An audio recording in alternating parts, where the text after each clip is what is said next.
I just get out of my apartment and then I'm driving on a city road and I'm about to get on a highway. This car, all new Niro, 2022 Kia all new Niro. It looks pretty small outside, but actually, it's pretty spacious inside. I'm very surprised. I have two daughters, and then they were sitting in the back earlier when I was picking them up from school. When I was picking them up using my 3 Series, because they are growing up, and then the space in the back, it's getting getting smaller, or it's not as spacious as it used to be because they are taller now. But when they sat in the back of this car, they said, "Oh, Daddy, this is very roomy," So yes, I'm very surprised. So when you have family before, especially when you have young children, I think this is going to be a perfect size. Also, let me tell you a little bit about the performance. This is a 1.6 liter, okay, 1.6 liter hybrid car. So, when I buy or when I consider purchasing a car, I look at the performance very carefully because I, once in a while or many times, to be honest, I enjoy speed. That doesn't mean I'm driving so crazy, but yes, once in a while I drive, speeding, right? But then when I was driving Kia EV6, it gave me a full power, the full torque, even at the beginning. So it's just like you are driving a supercar when you're talking about the acceleration and the speed. But this is a hybrid, which means it will sort of work similarly, right? But then maybe it's because it has a smaller engine, or maybe the capacity of the battery is a little bit less. It wasn't as fast as compared to Kia EV6, or maybe it would have been different if I was driving higher trims. So I'm pretty sure when you are driving something higher, maybe it will be, perhaps a little better. But right now I'm driving on an eco mode, and if I switch it to sports mode, it gets a little bit better. The engine response, I wouldn't say engine, well, maybe engine and everything else responds a little bit quicker. So yeah, I guess it's not as fun as driving Kia EV6, but this is like a little brother version, so it's not so bad. But beside it, that happens the only time when you're driving alone. So if you are ever driving with your family, you should not even speed at all.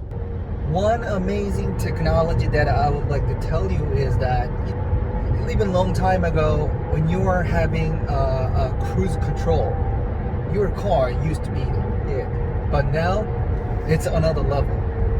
Okay, it's not just a regular cruise control system, it's a smart cruise control. So you set up your top speed, but then it also calculating the distance between your car and the car just ahead of you. So you can set the distance, like I guess a safety distance that you can set up.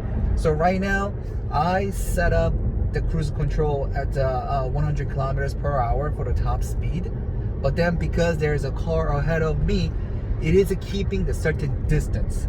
So even though I set my cruise control at 100 kilometers per hour, it is at 85 kilometers per hour.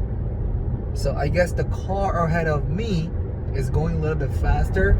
Perhaps my car will also go faster until 100k.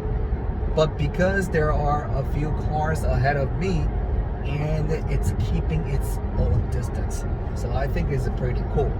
And also, I think you call it like a lane keep assistance, or LKA or something. When you activate the function, your car aligns with the 2 lanes on your left and on your right. So no matter what, if you activate the function, your car is going within the 2 lanes. Of course, you will have to put your hands on the steering wheel just in case, because even though it's a cool technology, who knows? Look at Tesla. So anything could happen, but I think LKA, the lane keeping assistance, I think that's an amazing function as well.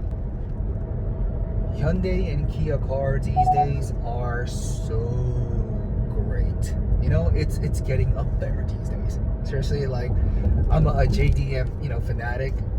When I was younger, I was, only cared about like, performance, how fast it accelerates, it's a top speed and all that. But now, because I am older and I have two daughters, I think about how comfortable it can be, because most of the time when I'm traveling or driving or here and there with my daughters, there is no way that I can think about how uncomfortable or how comfortable my daughters will be sitting in the back.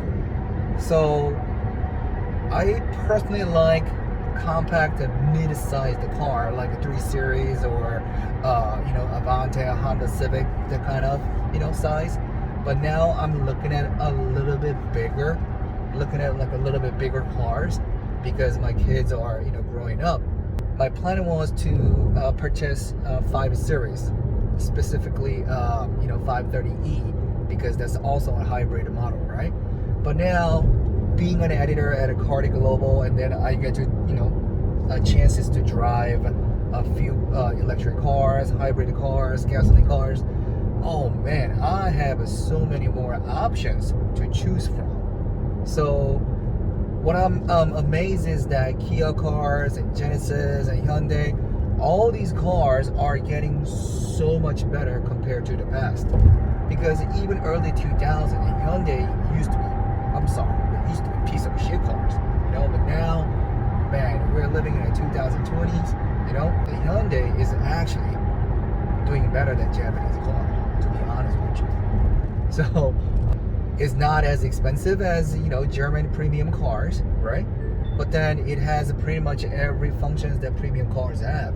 Of course, at some points it's not as luxurious or as highly performant as premium like cars like like Mercedes-Benz AMGs and BMW M's, and you were talking about like Porsche, all those cars. But yeah, other than that, I think this is probably the most affordable cars that one can ever purchase, because you have pretty much everything, and it has every function that drivers need. And also on top of that, the price of the cars are reasonable compared to German premium motors. So I think that's why Genesis and Kias are becoming much popular compared to early 2000s or 1990s. So one thing I can assure you is that yes, Hyundais and Kias, they are definitely getting up there. That's for sure. So even in Korea right now, I see many Genesis, many Kia cars, even some of the electric vehicles. Yes, it's amazing. It's amazing. So now I'm not gonna say, oh yeah, I'm gonna buy BMW.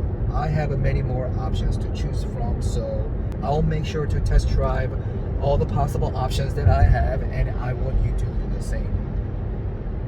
But it's always fun to drive something new. Now I'm at the stoplight. Just wanted to show you the cluster. You see the EV sign on the top, right? That's when you are on an electric mode. And right now I'm on an eco mode, and if you look at the bottom of the steering wheel, there's a drive mode. So if you press this, the cluster changes, right? So now it's on a sports mode. So this model has only 2 modes: eco mode and a sports mode. So I think it's pretty neat. Alright, as for the climate control, yeah, very first time, like, I didn't know how to switch this, but if you press this button right here, it goes to the main menu, like map, navi, and then you can control your radio and stuff like that. But when you want to have the control panel for the air conditioner and the heater, yeah, simply just press the button on the bottom. So it doesn't have a feedback, it only gives you a beeping sound. So like very first time when I received this car, like I didn't know how to do it, right? But I recognized it because what car was it? Was it K8 or something? Yeah, that car had I think something similar. Make sure very first time when you receive this car, yeah, trying to play with all the buttons.